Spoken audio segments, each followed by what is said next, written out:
I was married, but my relationship was not good at all. I faced so much of torture. Still I was with him hoping everything will be fine, but nothing changed. I always feel bad why this happened to me, but destiny might have other plans. Suddenly, one of my good friends contacted me and started talking to me, and he proposed to me. I told him everything about my marriage and all. Still he told that I love you and that's what matters to me. It's on 2016 August 23rd when he proposed to me and I said yes. I don't know why, but I said yes. Trust me, I loved him like anything. Many friends said that guy is not good, he flirts, but I didn't listen to anyone and continued with him, and in June 2017 I planned to visit India as he was in India and I was in USA.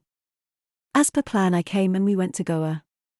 There I found this guy is talking to another girl. I asked him why. I came from such a far place, why are you cheating on me? I made him realize what he was doing was not right. He felt very guilty and called that girl and said sorry, and he stopped talking her.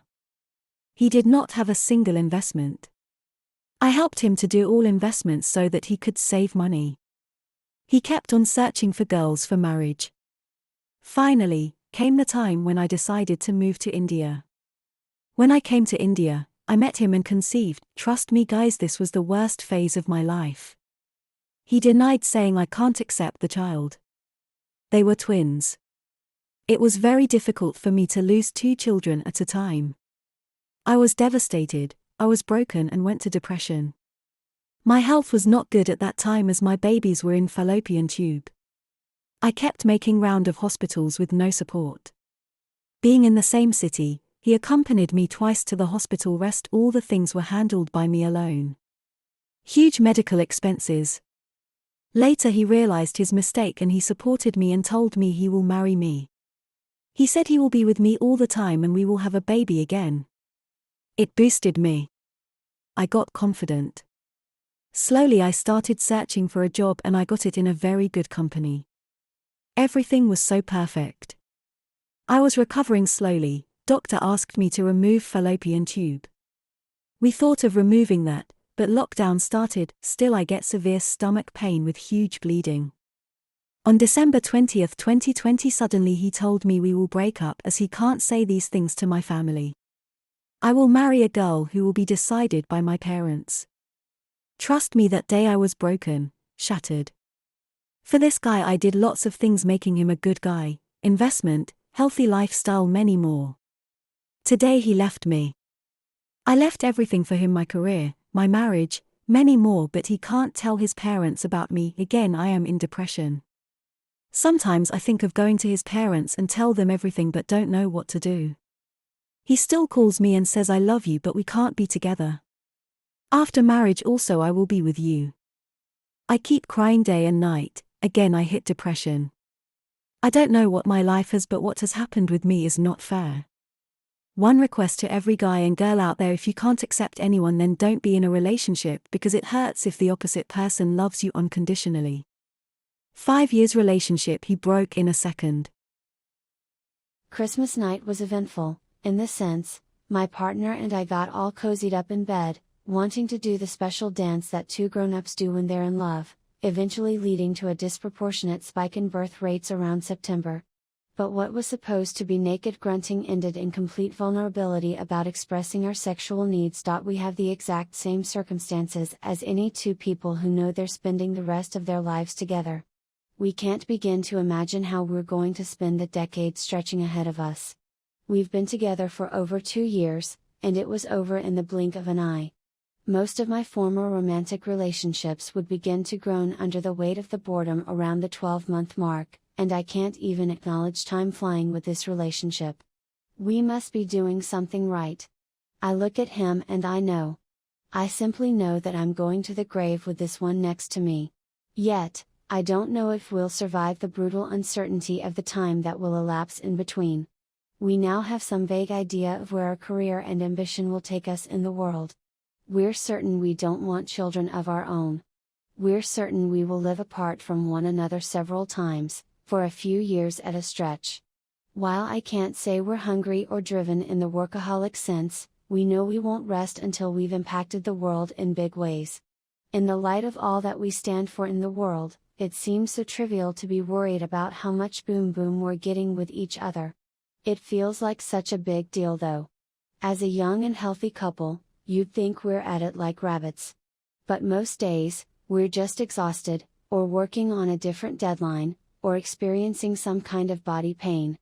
Other days, one of us is traveling, or I'm on my period. When we are up to it and truly horny, the other person is never around. So, circling back to Christmas night, when we finally planned to have sex, an overwhelming grief took over me. Here we were, the best couple in the world, and we didn't have the luxury of having spontaneous sex. There is no hunger in our eyes, and for the fleeting second it does appear, the other person is lost in their own world. "I want to have sex," I said with some unnecessary emphasis, and this man knows me so damn well, that he completed my sentence for me, "outside this relationship." "Correct?" I sighed deeply and said, "Yes." "Does that make me horrible?" He looked at me. I've never once pretended to him that I'm even remotely capable of monogamy. I don't believe it's possible. COVID or no, he has always been traveling, and I'm always packing enough condoms in his luggage because he ain't getting any from me. Might as well get it when he has a few hours off, from whichever enthusiastic woman he finds on Tinder. He looked at me again, his eyes fixed to mine.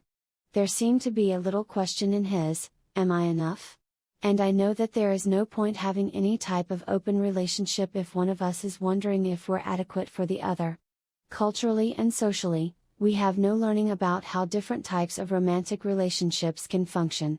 We have just the one script: monogamy. Sink or swim, we know that script by heart. One of my favorite things to do with him is lie down next to him in bed and just talk. So we talked. A lot. In our conversation, we saw that we are each other's best friends. There is nothing that we can't share with each other. We read everything about each other. When he happens to bump into his ex-girlfriend, I tell him he should be with her, listen to her, and not hold back his affection. When I'm at my wit's end about being able to pay my monthly bills, he puts all his work aside, sits with me, and works out ways to collect pending payments from my clients. Despite all that, we don't know how to read each other sexually anymore. I once watched a random TED Talk that said that every couple who wants a long-term relationship must learn how to restart it over and over again. We are not going to be the same people from day to day. And we are truly committed to discovering each other ongoingly. He and I will keep falling in love with each other. And the whole sex thing will come back. Until then, our bodies need food, water, sex like anyone else.